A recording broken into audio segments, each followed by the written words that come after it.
Welcome to AmatriumGPT. In this quick tutorial, we'll show you how to sync your SharePoint folders in just a few simple steps.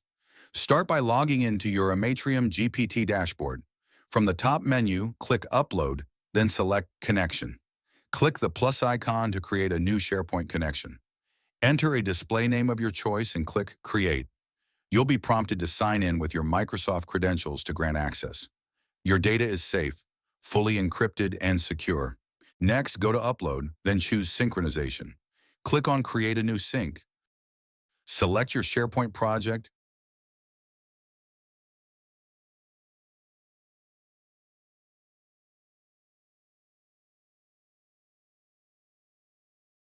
Choose a folder and click Start to Sync. Once synced, go to the Document tab to view your files, marked with SharePoint as the source. Your SharePoint folder is now synced and ready for use. Thanks for watching.